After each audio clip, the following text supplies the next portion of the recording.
चलो, पिछले क्लास में हम लोग पढ़े थे, याद है आपको कि आर्टिकल पढ़े थे यूज़ ऑफ द, और उसी में कुछ बचा है तो आज कंप्लीट कर लेंगे, ठीक है।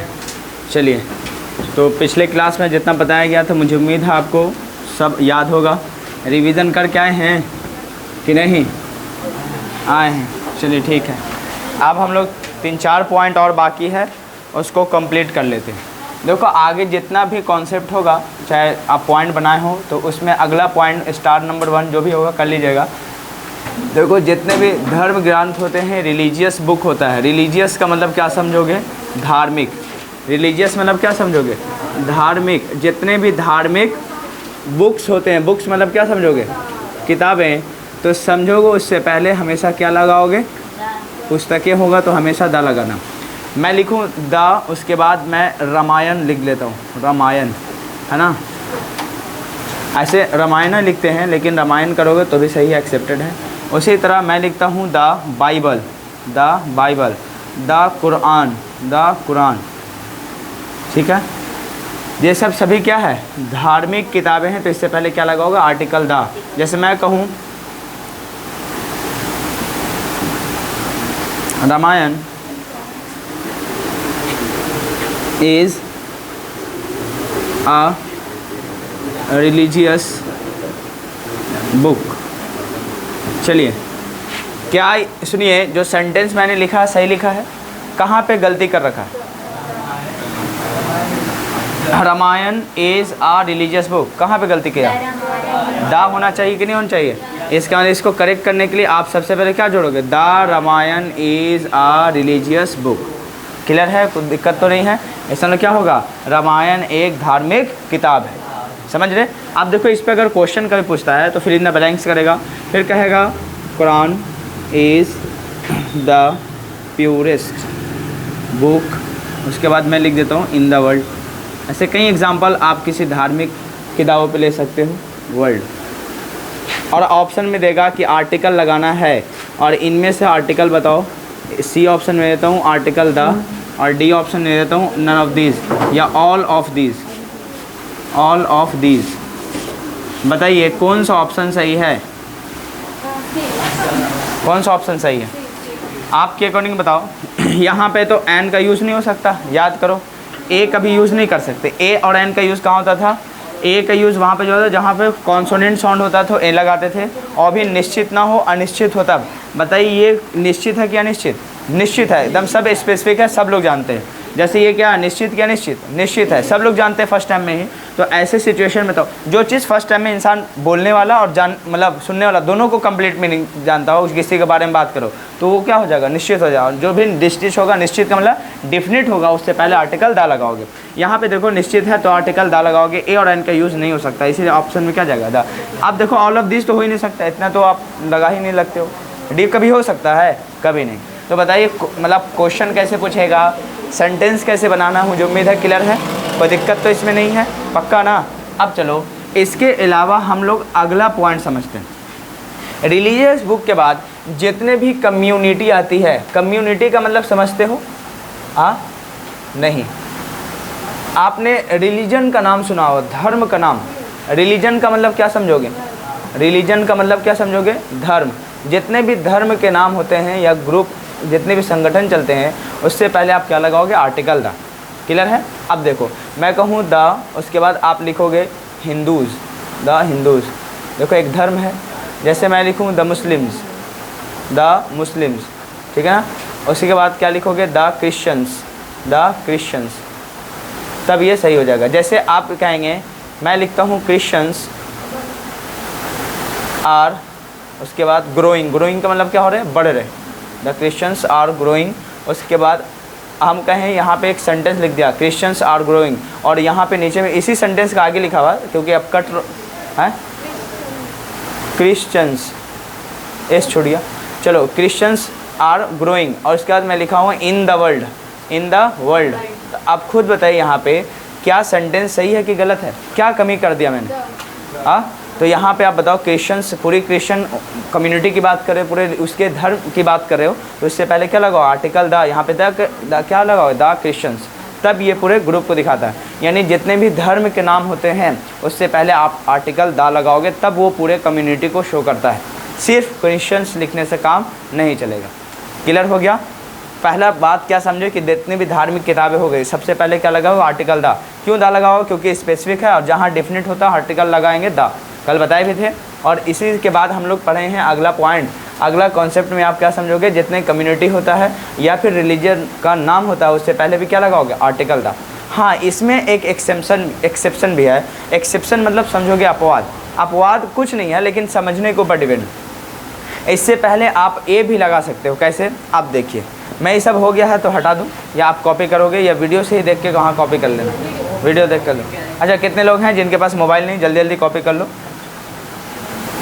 हाँ चलो जल्दी जल्दी कर लो, ज़्यादा है नहीं इसीलिए कम कम है। बाकी जो नोट्स आपका दिए हैं किताब उसमें पूरा है, जो पढ़ा रहे हैं उससे ज़्यादा ही होगा।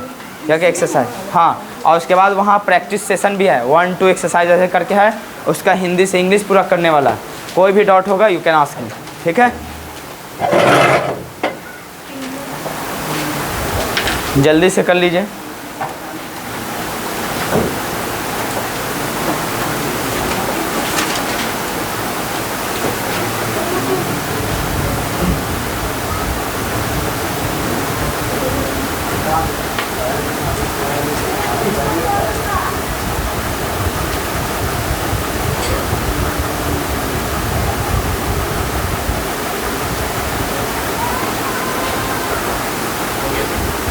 यस डन ना, अभी कुछ लोग हैं।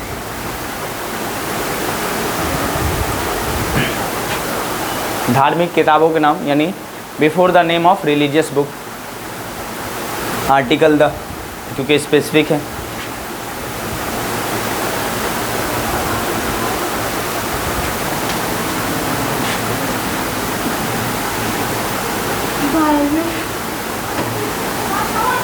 ये हाँ हाँ हाँ Bible.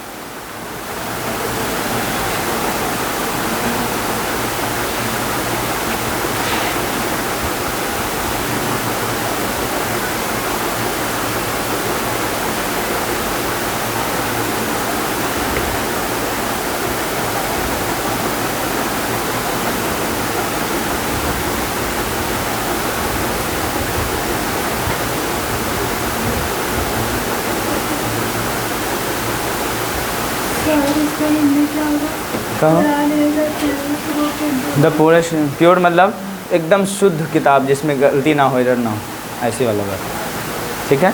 Quran is the purest book in the world, मतलब पूरे मतलब दुनिया में कुरान सबसे पवित्र है। पवित्र मतलब जिसमें कोई भी एरर ना हो, गलती ना। कची और बहुत सारे आप रिलीजियस बुक डाल सकते हो वहाँ पे।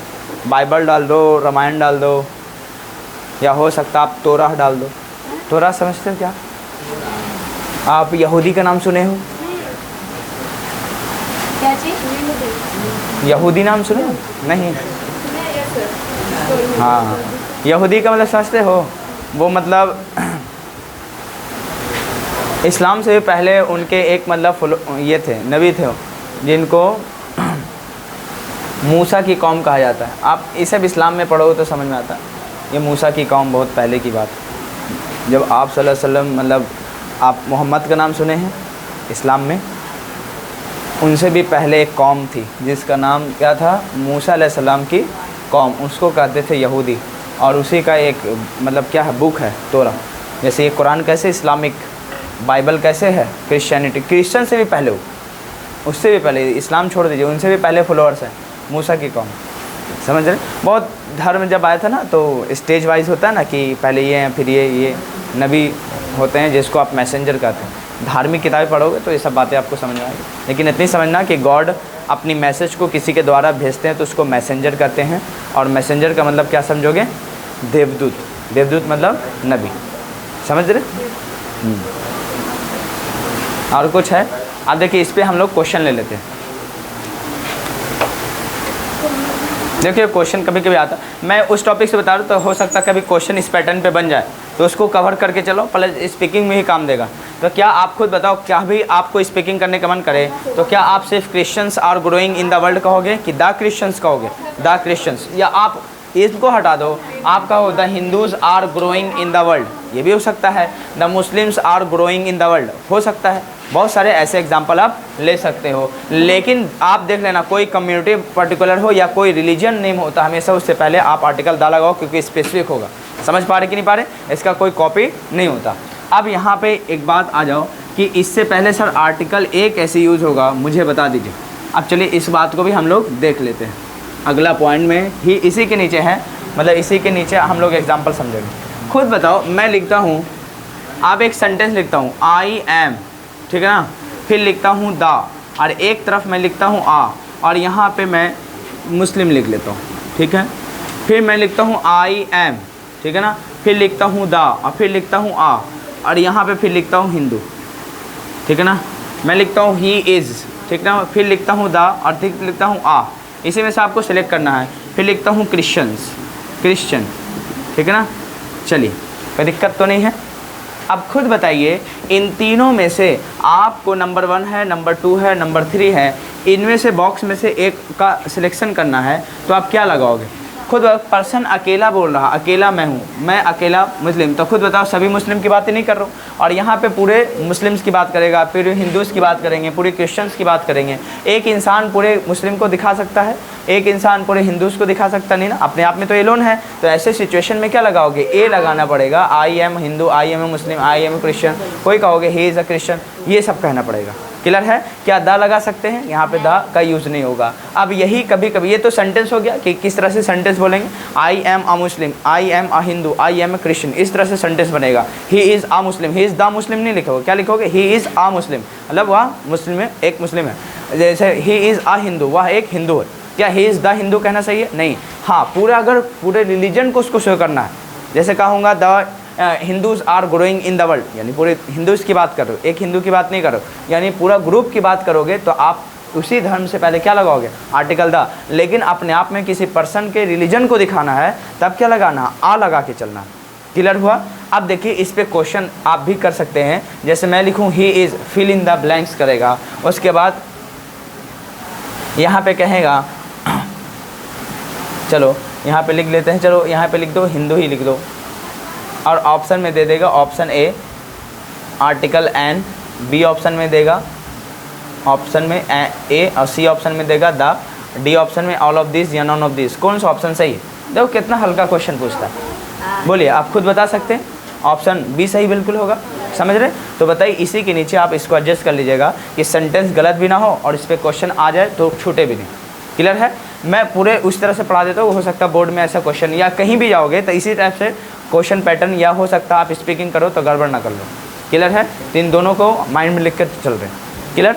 कोई दिक्कत तो नहीं है। अगला पॉइंट पढ़ते हैं, जब तक इसको कॉपी कीजिए।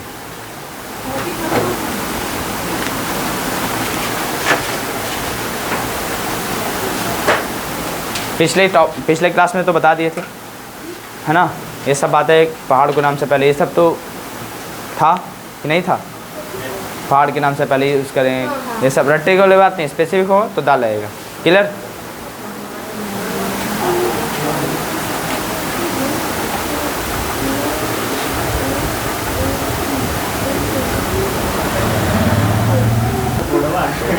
चलिए, ए हो गया है, अब हटा दें।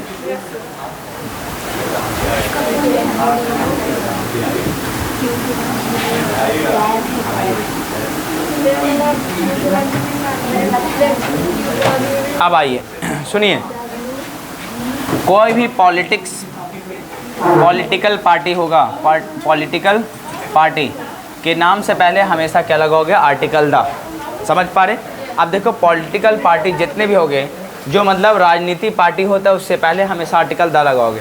खुद बताओ, जैसे आप लिखोगे the BJP party, the Congress party, the Congress party. अब देखो, द आरजेडी हो जाएगा, बहुत सारे ऐसे हैं, है ना। द जेडीयू लिख लो, the JDU, Janata Dal United, है ना, राष्ट्रीय जनता दल। बहुत सारे ऐसे पार्टी के नाम होंगे, तो हमेशा उससे पहले आर्टिकल द लगा होगा। अब एक सेंटेंस लिख रहा हूँ, सुनो, अब एक सेंटेंस लिख रहा हूँ, उसमें देखना कि गलती कहाँ कर दिया। मैं कहूँ आई ज्वाइन द, चलो आ कर लेता हूँ, आ कांग्रेस पार्टी, आ कांग्रेस पार्टी। बताइए क्या गड़बड़ कर दिया यहाँ पे सेंटेंस में, कहाँ पे गलती है, क्या बताइए। यहाँ तक तो मैंने ज्वाइन किया, ठीक है, ज्वाइन करने के बाद देखो आ कांग्रेस पार्टी। बताओ कांग्रेस पार्टी जब होगा राजनीति की पार्टी है तो हमेशा आर्टिकल क्या आएगा, दा, क्योंकि स्पेसिफिक होगा, कोई निश्चित अनिश्चित की बात नहीं, निश्चित की बात है तो आर्टिकल ए की जगह क्या लगाओगे, दा। बोलिए समझ में आ रहा। देखो इस पे अगर क्वेश्चन की बात करें कि कभी एग्जाम में इस पैटर्न से क्वेश्चन बन जाए तो ऐसा हो सकता है कि मैं लिख लूँ ही, है ना, he has joined, he has joined, ठीक है ना, और उसके बाद लिख दे फिल इन द ब्लैंक्स, उसके बाद लिख देते हैं बीजेपी, उसके बाद लिख देता हूँ पार्टी। तो कोई भी पार्टी का आप नाम लिख सकते हो अपने अकॉर्डिंग, वो डिपेंड करता है एग्जामिनर के ऊपर, इसमें कोई कॉन्ट्रास्ट की बात नहीं है। एंड लगा लेंगे, बी में ए लगा लेंगे, सी में दा लगा लेंगे और डी में नन ऑफ दीज या ऑल ऑफ दीज। बताओ कौन सा ऑप्शन सही है, खुद बताइए, क्या ऑप्शन सी सही है कि नहीं है। क्या ऐसा मतलब स्पीकिंग के हिसाब से भी समझ में आ गया कि दा कैसे लगेगा, और क्वेश्चन किस पैटर्न से कभी मुलाकात हो जाए कहाँ एग्ज़ाम में तो बना के आ जाओगे, कोई दिक्कत तो नहीं होगा। तो चलिए इसके अलावा सुनिए, अभी ख़त्म नहीं हुआ, आप खुद बताइए, कुछ बातें लिखाता हूँ। बताइए आपने डायरेक्शन देखा है कहीं कि बताओ ऊपर क्या होता है, नॉर्थ की साउथ, नॉर्थ साउथ, उसके बाद क्या लिखोगे, ईस्ट की ईस्ट वेस्ट, है ना, ऐसे होता है। आप खुद बताओ इसमें क्या होगा, नॉर्थ ईस्ट एन ई, इसमें क्या होगा साउथ ईस्ट एस ई, और इसमें क्या होगा साउथ वेस्ट एस डब्ल्यू, और यहाँ क्या होगा नॉर्थ वेस्ट एन डब्ल्यू। क्या 8 डायरेक्शन मिल गया। अब जितने भी डायरेक्शन के नाम होंगे सबसे पहले क्या लिखोगे, आर्टिकल दा, क्योंकि स्पेसिफिक होगा, और जहाँ स्पेसिफिक होगा आर्टिकल क्या लगाएंगे, दा। जैसे खुद बताओ द वेस्ट होगा, द ईस्ट होगा कि नहीं होगा, ईस्ट के बाद द ईस्ट होगा, द वेस्ट होगा, उसके बाद क्या लगाओगे, द नॉर्थ, उसके बाद क्या लिखोगे, द साउथ। लिखो कि नहीं लिखो, कोई दिक्कत तो नहीं है। अब एक क्वेश्चन लिखता हूँ, आप देखना सेंटेंस कहाँ गड़बड़ कर दिया, ठीक है ना। ही इज़, उसके बाद लिखते हैं he is going to fill in the, चलो ही इज़ गोइंग नॉर्थ कर लेता हूँ, ही इज़ गोइंग नॉर्थ। क्या ये सेंटेंस सही है अपने आप में, ही इज़ गोइंग नॉर्थ, वह नॉर्थ जा रहा है, वह, बोलिए ये सेंटेंस सही होगा। अब गलती कहाँ सेंटेंस में, इसको सही सेंटेंस करने के लिए आपको क्या लिखना पड़ेगा, he is going the north. Clear हुआ। अब चलो इसी पे क्वेश्चन बन जाए कि I am going to fill in the blanks, उसके बाद लिखा हुआ वेस्ट, और ऑप्शन में देगा, ऑप्शन ए में एंड, बी ऑप्शन में देगा ए, सी में देगा द, और डी में दे देगा नन ऑफ दीज। बताओ कौन सा ऑप्शन सबसे बेस्ट है, I am going to the west सही होगा, क्योंकि डायरेक्शन के नाम से पहले क्या लगाओ, आर्टिकल द। बोलिए क्वेश्चन कैसे आता है और सेंटेंस कैसे बनता है समझ में आ गया। इसका मतलब क्या होगा, आप लोगों को घबराने की बात नहीं है। कंटिन्यूस देखो, टेंस प्रेजेंट कंटिन्यूस टेंस, आगे चल के टेंस आ रहा है, बस 3 टॉपिक के बाद आपका टेंस एंट्री हो जाएगा। समझ पा रहे हैं, कोई दिक्कत की बात नहीं है। कल आज आपको तो पूरा आर्टिकल जो भी ओमिशन ऑफ आर्टिकल इसके बाद है, तो इसके बाद हम लोग बेसिक ऑफ दिस दैट और दोज पढ़ेंगे, दिस दोज पढ़ेंगे, उसके बाद पढ़ेंगे, है ना, पॉजिटिव केस पढ़ेंगे, ठीक है ना, आई माई वाला केस है, उसके बाद ये ख़त्म होकर फिर हम लोग कहाँ चले जाएंगे, टेंस के ऊपर। समझ पा रहे कि नहीं पा रहे। खुद को बिना समय दिए कुछ महानता हासिल हुई नहीं, और जितना खुद को समय देगो उतना ही आपको बेहतर है, उतना ही आप ग्रेट इंसान होंगे। सबसे बेहतर इंसान देखोगे खुद को समय देना सीखता है, कहीं भी हो तो 24 घंटे में जोड़ता है कि आज अपने आप को उसने कितना समय दिया। दुनिया में कितने भी महान लोगों को आप पढ़ लो, उन्होंने एक थ्योरी अपनाया है, 24 घंटा, कितने भी महान हो जो 24 घंटा मिलने वाला है, इस 24 घंटा को सबसे ज़्यादा अपने ऊपर इन्वेस्टमेंट किया, तब ग्रेट हुए। उन्होंने अपनी कमी को देखा कि हाँ ये कमी है, पूरा किया। हल्ला किए नहीं कि हाँ मेरे अंदर ये कमी है, वो बुराई, कुछ नहीं। जिस दिन अपनी अंदर की कमी को तुम देखने लगोगे ना, तुमसे ग्रेट कोई हो ही नहीं सकता। समझ पा रहे। दुनिया की लाख बुराई है, दुनिया की लाख कमी, कितना को पूरा करोगे। जिस दिन तुम अपने कमी को पूरा करने लगे, ग्रेटनेस वहीं से स्टार्ट होती है। और सब बड़े बड़े लीडर्स को पढ़ लो आप, सब लोग खुद को समय दिए हैं तब ग्रेट बने, और हम लोग खुद को समय नहीं देकर दूसरों को समय ज़्यादा देना पसंद करते हैं। आपको हो जाए कि 2 घंटा पढ़ना बैठ के और बस दोस्त आ जाए, तुरंत दोस्त के साथ चल जाओगे, अपना समय खो दोगे। खुद को देखने के कभी देख लेना, 2 घंटा से पढ़ नहीं पाओगे, दोस्त बोलते तो तुरंत चल जाओगे और देखोगे यही 2 घंटा क्या 4 घंटा अगर दोस्त कहीं बैठा हो और मस्ती चल रहा हो तो उस टाइम में कोई बोरिंग नहीं लगेगा। और 1 घंटा अगर आपने सच में पढ़ लिया अच्छे से तो तुरंत लगेगा दूसरा घंटा में बोरिंग, बहुत उबिया लग रहा है। ऐसा देखा कि नहीं देखा? और ऐसे में कभी भी आप सक्सेस नहीं हो सकते। खुद को तसल्ली से एकदम टाइम दो, नहीं भी मन लग रहा दूसरा चीज़ पढ़ो, लेकिन खुद को ज्ञान बढ़ाओ, टाइम दो। आप अंग्रेज़ी में कमज़ोर हो, वजह यह है कि कभी पढ़ा नहीं, और कोई बात नहीं। ऐसे नहीं कि तुम बुद्धिहीन हो, तुम्हारे अंदर टैलेंट नहीं, सब है, वजह यह है कि आपने पढ़ा नहीं, इसलिए कमज़ोर हो। जिस दिन टाइम देने लोग इस सब्जेक्ट को भी, आप भी ग्रेट हो जाएंगे। समझ पा रहे? लेकिन यही बात है, एक दिन कर लोगे, दूसरे दिन करोगे, लेकिन तीसरा दिन आते आते इंटरेस्ट कम हो जाएगा और फिर ऑटोमेटिक कभी बेइज्जती होगा तो फिर चार्ज होगा। तो ऐसे इंसान भी कोई सक्सेस नहीं करता कि बेइज्जती होने पे चार्ज होंगे और 2 दिन बीत जाए तो फिर डिस्चार्ज होगा।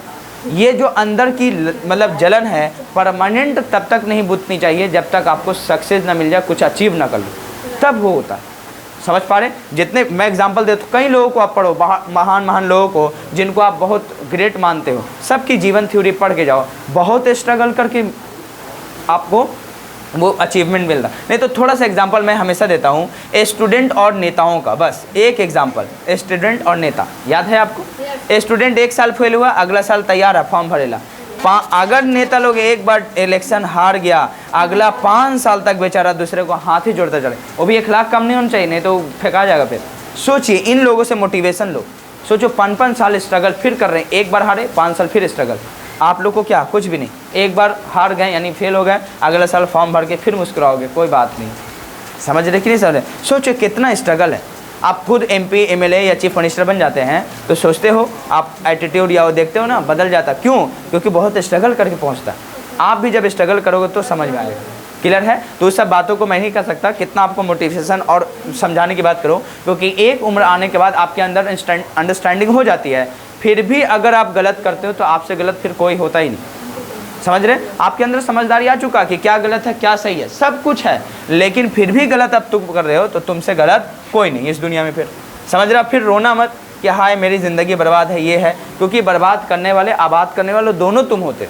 समझ पा रहे कि नहीं पा रहे? टीचर एक रास्ता है, सिर्फ आपको दिखाएगा, चलना तुम्हें खुद है। समझ पा रहे कि नहीं पा रहे? तुम्हें बदले मैं एक्सरसाइज नहीं करने जाऊँगा, आप खुद करोगे। मैं सिर्फ पढ़ा सकता हूँ, बता सकता हूँ कि ऐसे ऐसे हो सकता है, लेकिन यही एक्सरसाइज तुम्हें खुद करना पड़ेगा। लेकिन इतना मतलब बताने के बाद जब इस गली यही गेट से जब निकलते हो दुनिया बदल जाती होगी, जो बताया हो भूल जाते हो। याद करो, तुम अपने आप पे प्रैक्टिकल कभी सोच लो। लेकिन वही है, फिर आएंगे, फिर बताएंगे, फिर वही काम में लग जाओगे। एकदम घर जाते जाते आपको पूरा टॉपिक जब तक क्लियर ना हो, कसम खाना है कि एकदम छोड़ेंगे नहीं। समझ पा रहे? क्योंकि आने वाली ज़िंदगी को तुम ही जनरेशन को चेंज कर सकते हो और कोई नहीं। यानी घर की तकलीफ़ है तो तुम ही चेंज करोगे, क्योंकि पापा बेचारे जैसे जैसे तुम जवान हो रहे हो पापा डाउन होते चले जाते। उम्मीद सब तुमसे लगा बैठे और तुम ही अच्छा काम नहीं कर रहे हो, तो बताओ क्या परिस्थिति कभी बदलेगी? नहीं बदल सकती। ये रोना रोओगे, फिर पापा की तरह फिर तुम बनेंगे, फिर उम्मीद लगाओगे अपने आने वाले जनरेशन से, और फिर वो बिगड़ गया तो फिर रोओगे। चाह के भी तुम अपनी हालत अपने बेटा से शेयर नहीं करोगे। जैसे पापा इस उम्र में आपको कहते बेटा पढ़ ले, शेयर नहीं करेंगे अपनी प्रॉब्लम। वो जान रहे क्या क्या तकलीफ़ है और उम्मीद तुमसे लगा बैठे, और तुम यहाँ आने के बाद गलत काम करोगे तो तुमसे गलत कोई है नहीं। इसीलिए पूरा आप जहाँ जाएँ तो आप जिस मकसद के लिए जाते हो उसको काम को पहले पूरा करना।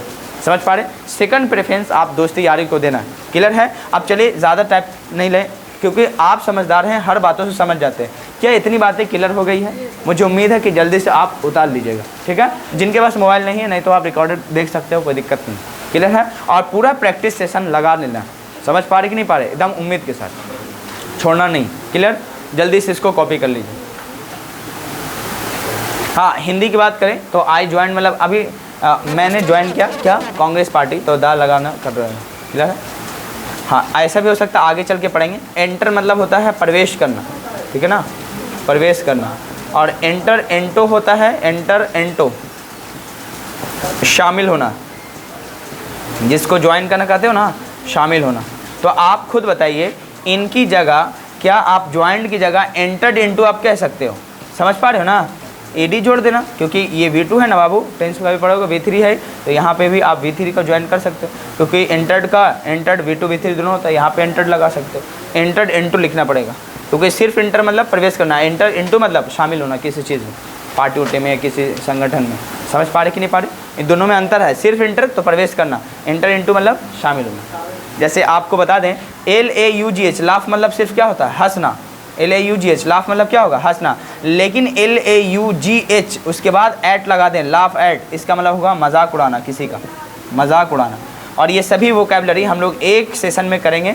उड़ाना, किसी का मजाक उड़ाना होता है ना, खिल्ली उड़ाना, उसको कहते हैं। लाफ मतलब हंसना, लाफ एट मतलब क्या होता है, मजाक उड़ाना। और हम आगे चल के फ्रेजल वर्ब में ये सबको पढ़ेंगे कि बताओ सिर्फ प्रीपोजिशन बदलने से पूरा वर्ब का मीनिंग बदलता है। जैसे मैं बता दूं LOOK लुक मतलब क्या होता है, देखना। लेकिन लुक इनटू लगा लें तो छानबीन करना, लुक फॉर लगा दें, समझ पड़े, तलाश कर, छानबीन होता है ना, आप करते हैं ना कभी कोई, देखो पुलिस छानबीन करती है ना। लुक फॉर मतलब होता है सर्च करना, कुछ नहीं कर रहे हैं। लुक एट मतलब देखना किसी चीज़ को गौर से। तो ये सभी प्रीपोजिशन आप फ्रेजल वर्ब के टॉपिक में 2 घंटे 3 घंटे लगेंगे, एक बार ख़त्म हो जाए जो मेन टॉपिक है। क्लियर है, उसके लिए कुछ नहीं, टेंस जब टॉपिक ख़त्म होगा तो उसके बाद करेंगे। लेकिन वही है, खुद को बिना टाइम दिए नहीं होगा। कम से कम आपको 100 डेज टारगेट लेके चलो कि 100 दिन कंटिन्यूस 100 घंटे का क्लास मिनिमम लेंगे। समझ पा रहे कि नहीं पा रहे? और आने वाला यही 100 घंटा फिर आपको दे देंगे पूरा फॉर्म में, ताकि कभी भूल जाओ फिर से रिपीट करो। इन केस नहीं सीख पाए तब तक हम आपकी हाथें नहीं छोड़ेंगे जब तक आप सीख ना जाओ। समझ पा रहे कि नहीं पा रहे? बस हाथ पकड़ के छोड़ना मत। समझ पा रहे कि नहीं पा रहे? तभी मंजिल मिलेगी। इन्हें के हाथ छोड़ दिया फिर 4 महीने बाद आए फिर कहोगे तो वही मंजिल नहीं मिल पाएगी। समझ पा रहे कि नहीं पा रहे? चलिए ये सब बातें ध्यान रखना। चलिए क्लियर है, अब हटा दूँ।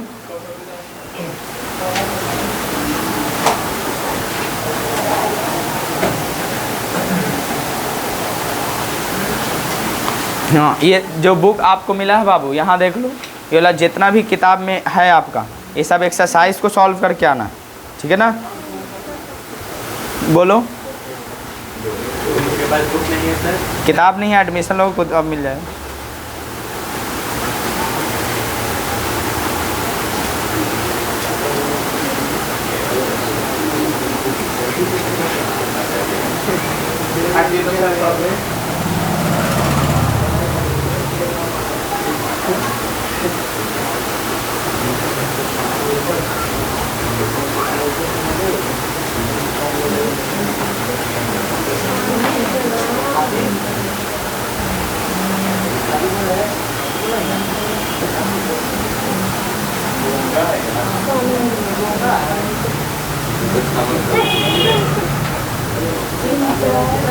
अरे ये सब जानते हो ना, वेस्ट मतलब पश्चिम, ईस्ट मतलब पूरब, नॉर्थ मतलब क्या होता है, देखो टी छुटा, नॉर्थ मतलब क्या होगा, नॉर्थ मतलब उत्तर, साउथ मतलब क्या होगा, दक्षिण।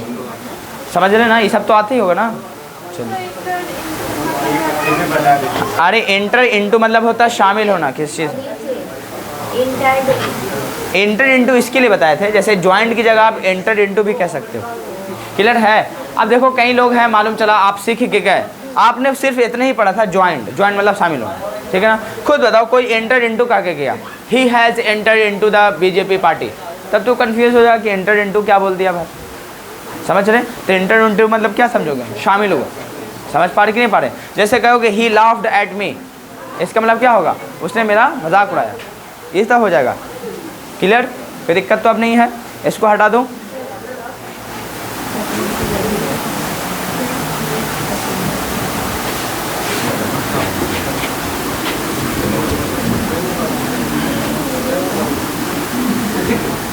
अब चलिए, जितने भी न्यूज़पेपर होंगे, क्या होगा, न्यूज़पेपर, आप खुद बताइए न्यूज़पेपर के नाम स्पेसिफिक होंगे क्या? कॉपी कोई कर सकता है आपस में? नहीं होगा। तो ऐसे सिचुएशन में जितने भी न्यूज़पेपर के नाम होगा उससे पहले आप क्या लगाओगे, आर्टिकल दा का यूज़ करोगे। क्लियर है? जैसे खुद बताओ, जैसे आप बताओ क्या लिखोगे, अपने एरिया का नाम ले लो और अपने अकॉर्डिंग लिख लो। जैसे एक हिंदुस्तान टाइम्स है कि नहीं है, हिंदुस्तान टाइम्स ऐसा है पेपर का नाम। एक और है द हिंदूज़, ऐसा एक पेपर ही है पूरा।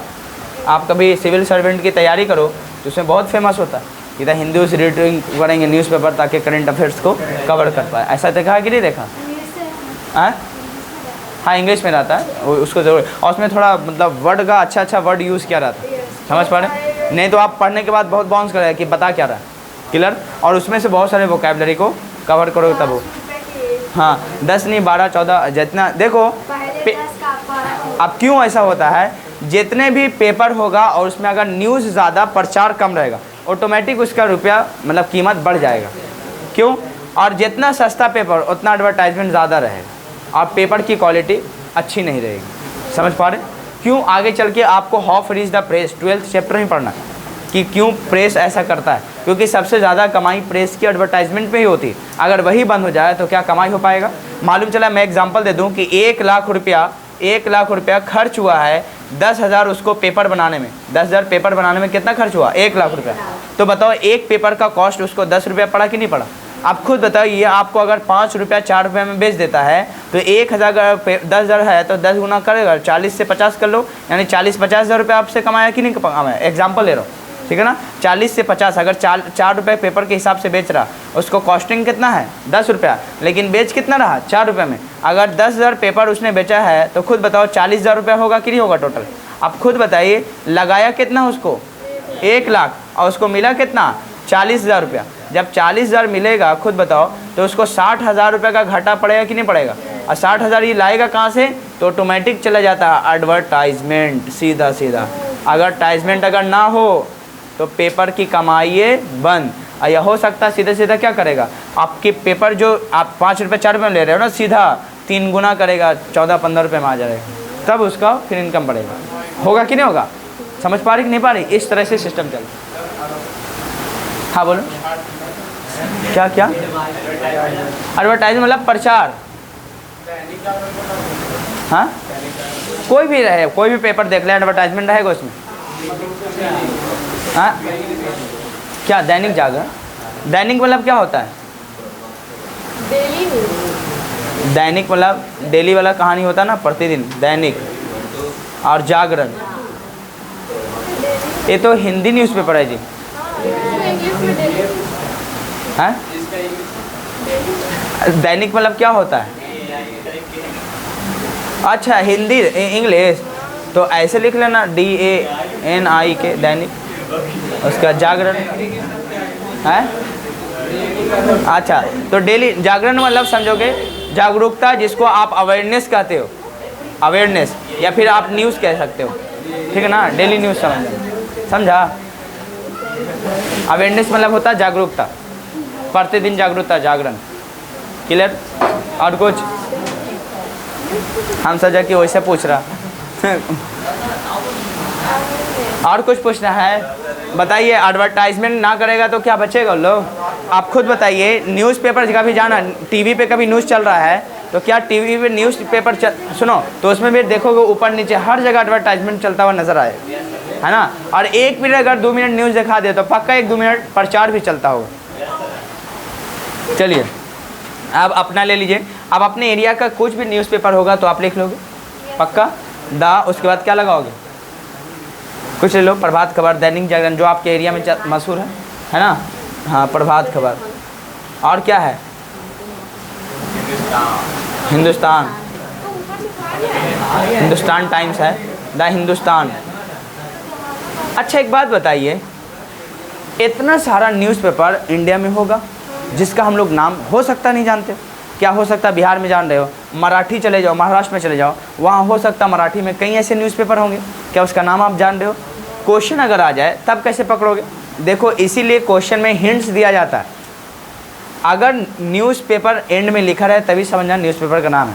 समझ पा रहे? जैसे बताओ, मैं लिखूँगा फिल इन द ब्लैंक्स, उसके बाद कहेंगे हिंदुस्तान न्यूज़पेपर, ये हेडिंग डला रहेगा, ये हिंदुस्तान पेपर, तब हिंट समझ में आएगा ये किसका नाम है, पेपर का नाम है। तब इससे पहले आर्टिकल दा लगाना, ठीक है ना। Is famous, is famous. आप खुद बताइए। अब ऑप्शन में देंगे A, an, B, A, C, the, और डी में दे देते हैं नन ऑफ दिस। बताओ कौन लगेगा? अगर कभी भी क्वेश्चन बनाता है एग्जामिनर तो ये लगाना पड़ता है उसका, नहीं तो पता थोड़ी चलेगा क्या है। खुद बताओ, क्या हिंदूज़ रिलीजन्स की भी तो बात है, हिंदूज़ न्यूज़पेपर की भी बात है कि नहीं है? तो ऐसे सिचुएशन में तो फंस जाता है इंसान, तो इसीलिए उसको लगाना पड़ता है ताकि डिक्लेयर हो जा पाए। और न्यूज़पेपर का नाम से पहले आर्टिकल दा के यूज़ करोगे, इसीलिए ऑप्शन क्या हो जाएगा? सी सही। क्लियर है? हाँ बोलो। हिंदुस्तान, ठीक तो है। अच्छा, एन छोटा हुआ है, हिंदुस्तान, चलिए लिख लेना हिंदुस्तान। हिंदुस्तान, TN छोटा हुआ है ना। चलो ठीक है। ओहो, थैंक यू। और कुछ है? हिंदुस्तान टाइम्स हो सकता है, और तो कहीं नहीं छोटा हुआ कुछ। चलिए, ध्यान देने की बात है, कोई दिक्कत की बात नहीं। क्लियर है? N छोटा हुआ था, कर लोगे, कोई दिक्कत तो नहीं है। चलो कर लो जल्दी से।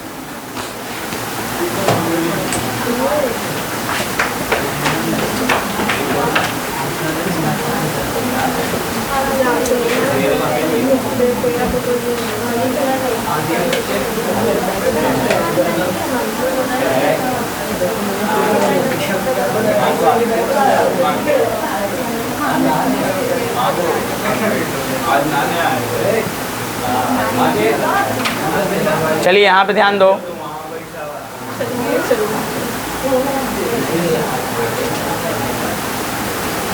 चलिए यहाँ पे आर्टिकल भरना है आपको, भर दोगे। ये नंबर 1 क्वेश्चन, नंबर 2।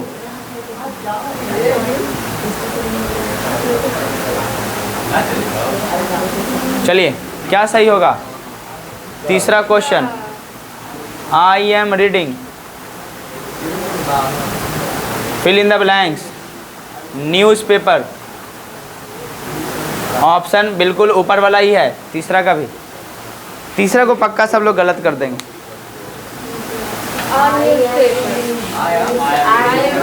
बताओ, ए लगेगा कि दा? तीसरा में ए लगेगा, दा नहीं लग सकता। ओके, क्योंकि जनरल पेपर की बात करें, कौन सा न्यूज़पेपर पता नहीं, बस न्यूज़पेपर हो जाएगा। क्लियर है? हाँ, किसी पेपर का नाम आ जाए तब दा लगेगा। क्या यहाँ पेपर का नाम है? कुछ नहीं।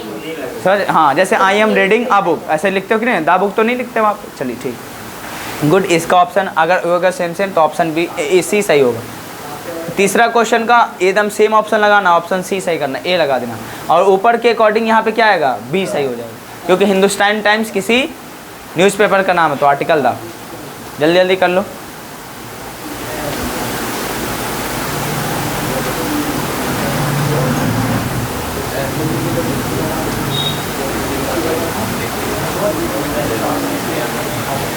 कल वाला वीडियो अपलोडेड है बाबू, जाके देख सकते हैं, यू कैन वॉच। आप यहाँ से फिर कॉपी कर लीजिए, जिनको फुर्सत है तो कर सकते हैं।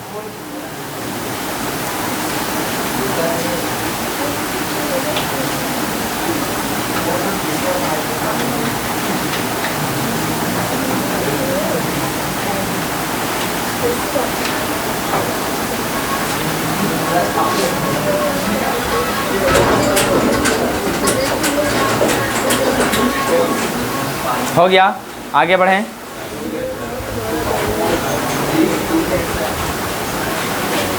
चलो आगे बढ़ते हैं। चलो लिख रहे हैं क्या? लिखे लिखे।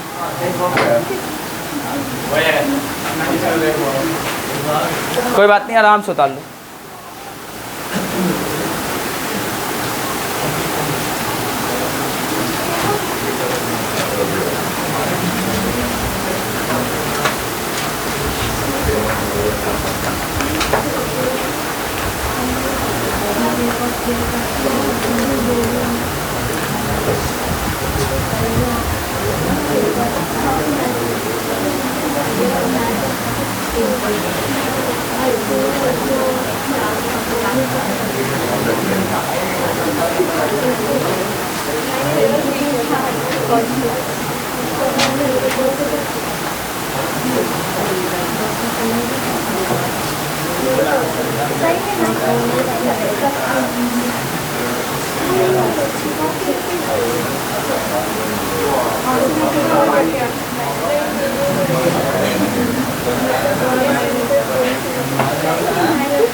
चलिए, हो गया।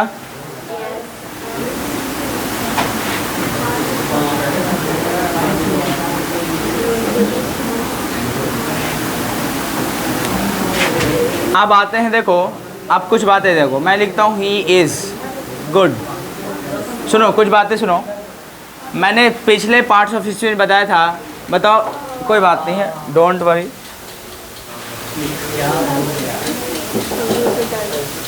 चलिए, पिछले क्लास में आपको बताया था, देखो ये किसी जैसे मैं चलो ले लेता हूँ, मैं किसी नाम ले लेता हूँ रानू, रानू इज़ गुड, रानू अच्छा है, तो बताओ रानू किसी व्यक्ति का नाम है तो आप इसको क्या कहोगे, नॉन कहोगे।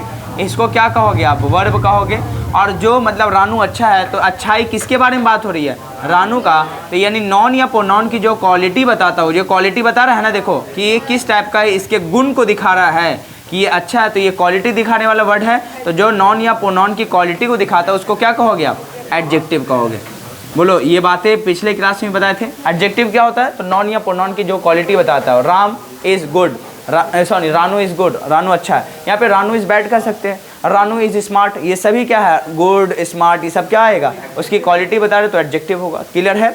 अब खुद बताओ, मैं कहूँ Ranu is poor, Ranu is poor, तो बताइए यहाँ पे पुअर जो है ये क्या है, एडजेक्टिव है, वर्ब है, एडवर्ब है, क्या है। तो आप तुरंत कहोगे कि क्या है, पुअर मतलब गरीब। तो किसके बारे में ये क्वालिटी बता रहा है, इसको गुण किसको बता, रानू का। तो नॉन या प्रोनाउन की जो क्वालिटी बताता है उसको क्या कहोगे, एडजेक्टिव। इतनी बातें क्लियर है। अब खुद बताओ, एडजेक्टिव ऑफ क्या है, क्वालिटी है। एडजेक्टिव ऑफ क्वालिटी, क्वालिटी मतलब गुण दिखाने वाला एडजेक्टिव है। समझ पा रहे, कोई दिक्कत तो नहीं है। अच्छा खुद बताओ, यहाँ पे एडजेक्टिव खुद बताओ, टू मैन लिख दूँ, two man, two man, two man मतलब दो आदमी। तो बताओ ये आदमी की क्वालिटी बता रहा है दो, तो खुद बताओ ये भी तो एडजेक्टिव होगा, लेकिन ये किस टाइप का एडजेक्टिव है, तो नंबर ऑफ एडजेक्टिव कहेंगे इसको, नंबर दिखा रहा है, क्वालिटी ऑफ नंबर। समझ पा रहे कि नहीं पा रहे। तो एडजेक्टिव नंबर को आगे चल के पढ़ेंगे, कोई दिक्कत नहीं है। फिलहाल मैं इतनी बता दूं कि एडजेक्टिव ऑफ क्वालिटी जो होता है, समझ में आ गया क्या होता है। अब जब भी लिखता हूँ पुअर तो इसका मतलब क्या समझोगे, गरीब। लेकिन अगला हम लोग पढ़ते हैं कि जब एडजेक्टिव ऑफ क्वालिटी से पहले दा लग जाता है तो ये पूरी कम्युनिटी को शो करता है, कम्युनिटी मतलब पूरी जाति को शो करता है। इसका मतलब होता है गरीब लोग। देखो थोड़ा सा हमें बदल गया, मीनिंग ही बदल जाता है। पुअर लिखें तो गरीब, आधा पुअर लिखें तो गरीब लोग, सब हो जाएगा। और ये क्या बन जाता है, नॉन का केस। और भी नॉन जो बनता है वो प्लूरल नॉन बनता है, सिंगुलर नॉन नहीं बनता है। बातें समझ में आया, कोई दिक्कत तो नहीं है। और यहाँ पे खुद बताइए, ये सिर्फ गरीब लिखा हुआ है तो ये क्या है, सिर्फ एडजेक्टिव है ना, एडजेक्टिव। बोलो, अब मैं आपसे क्वेश्चन करता हूँ, मैं लिखूँ द पुअर, क्या पुअर्स लिख सकते हैं।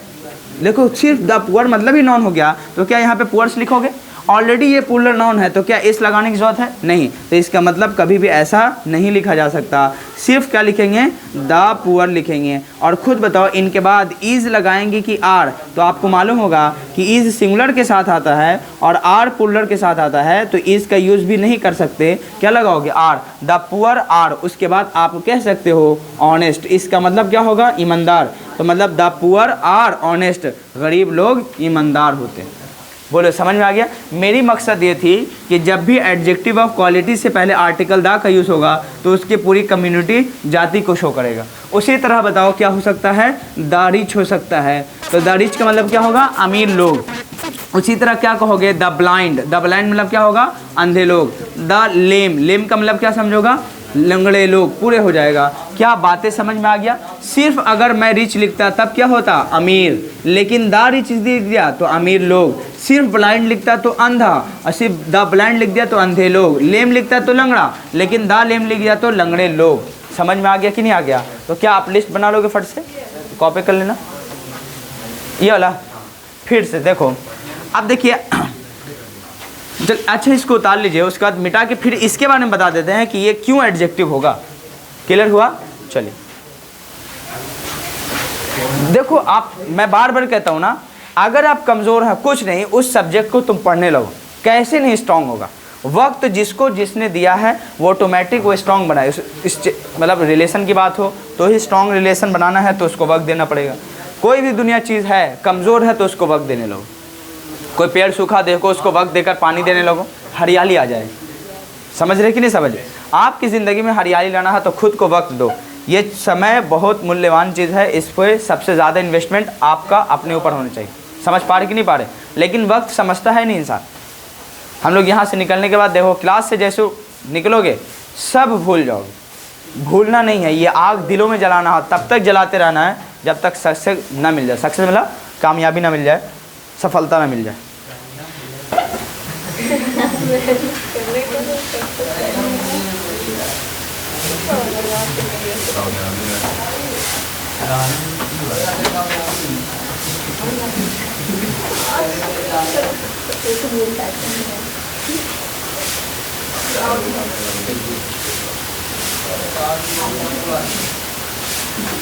वही बात है ना, इसी को भुलाने नहीं देना अपने आप को। कैसे भुला देगा जी?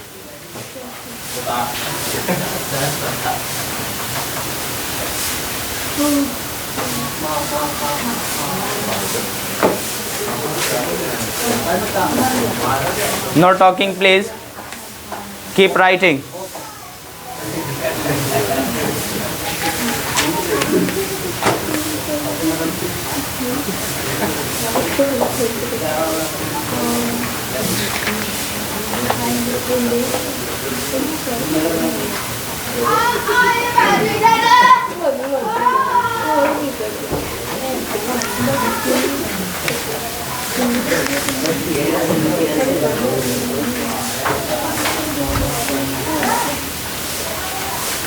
चलो, उम्मीद है कि इससे कोई क्वेश्चन नहीं छूटेगा। देख लिए 2-3 पॉइंट और है जो है ख़त्म हो जाएगा। हाँ, अब देखो इस बात को समझते हैं ये एडजेक्टिव क्यों हुआ है ना।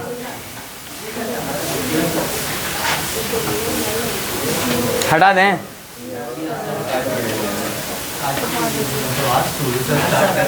हैं? आज शुरू से स्टार्ट करते हैं।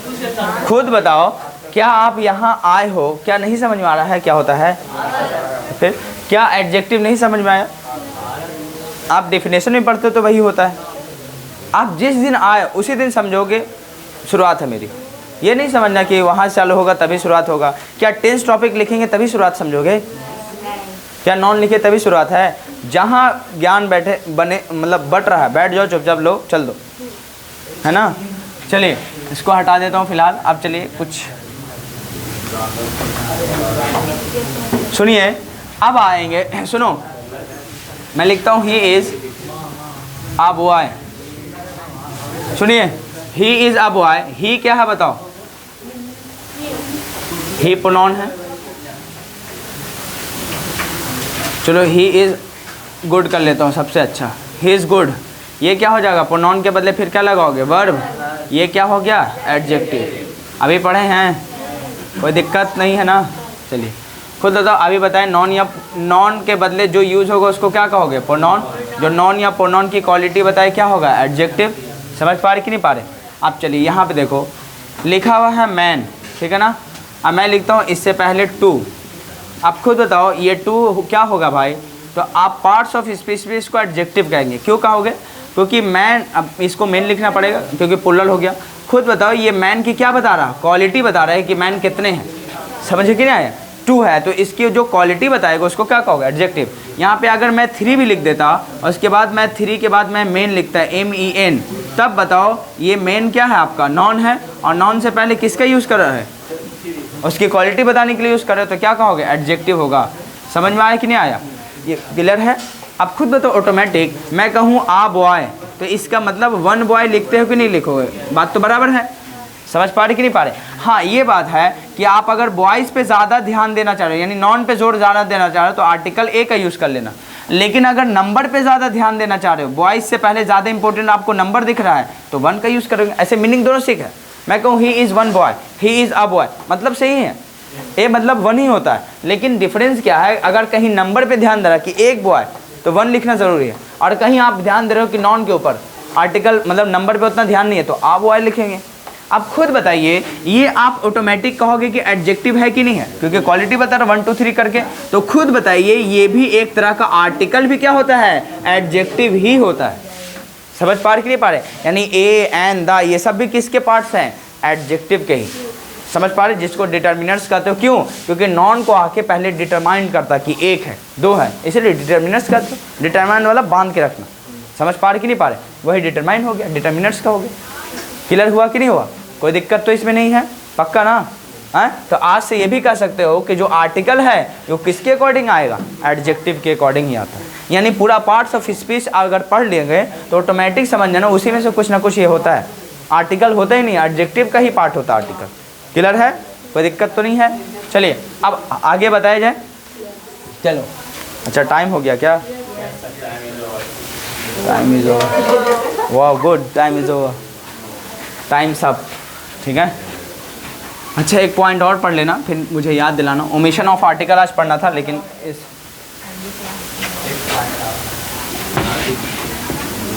चलिए अब देखिए कुछ बातें आपने सीखा होगा।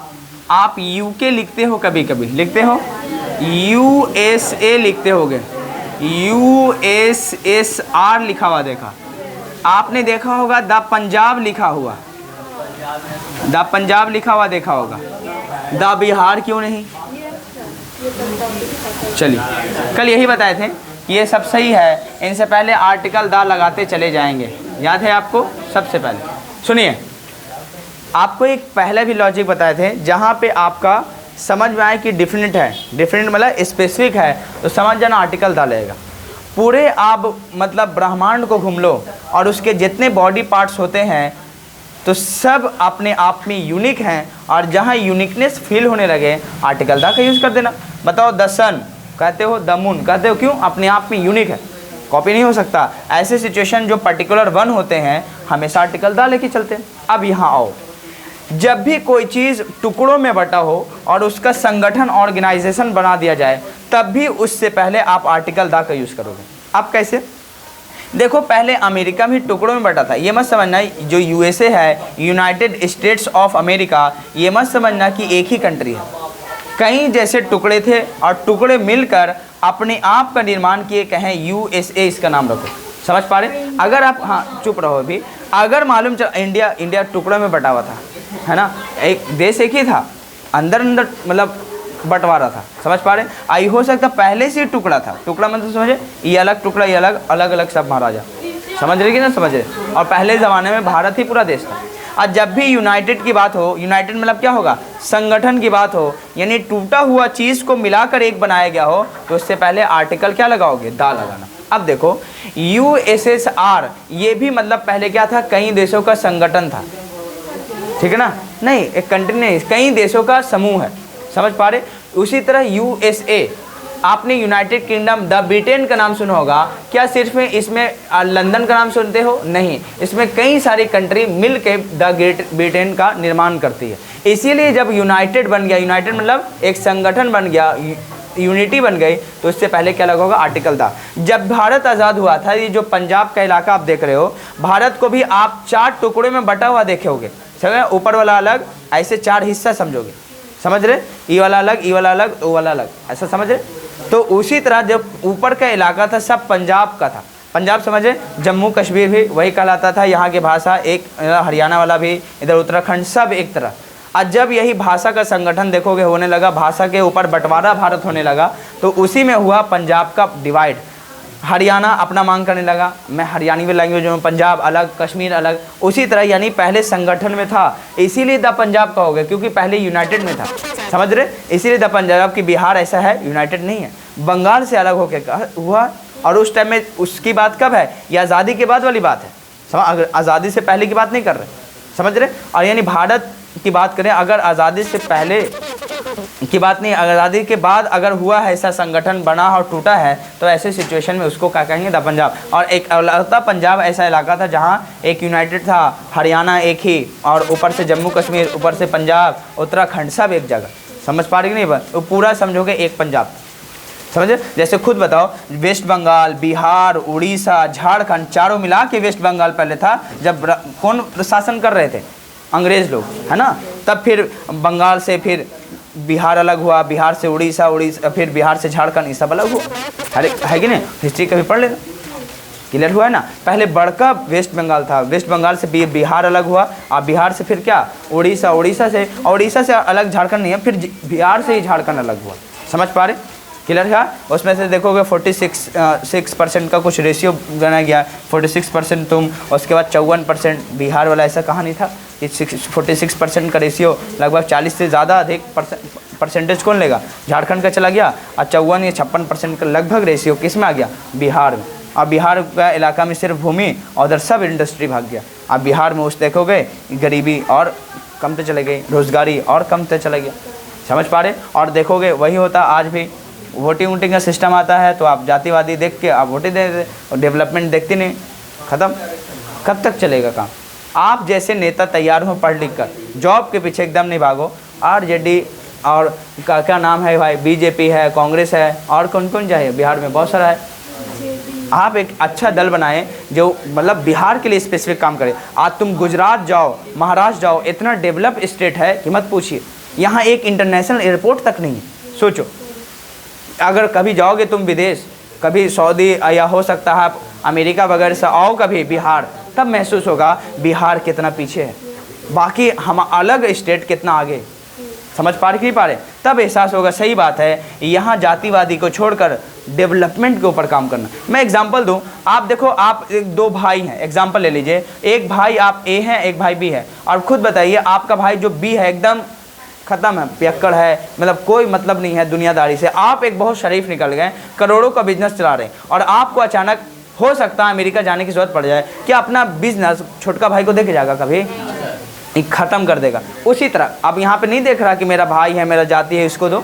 डेवलपमेंट की बात आ गई ना। जब बिजनेस माइंड आपका चलेगा, वही स्टेट जो राज के गद्दी पे बैठाना किसी भी कि ये संस्था को बैठाओ, जिस टाइम आपका ये काम करने लगेगा कि बिहार तरक्की करना चाहिए, जातिवादी अलग, ये अलग, तब आपका कुछ हो सकता। लेकिन आपको पता नहीं है, जब वोटिंग सिस्टम पे जाओगे तो वहाँ जाति ही याद आए।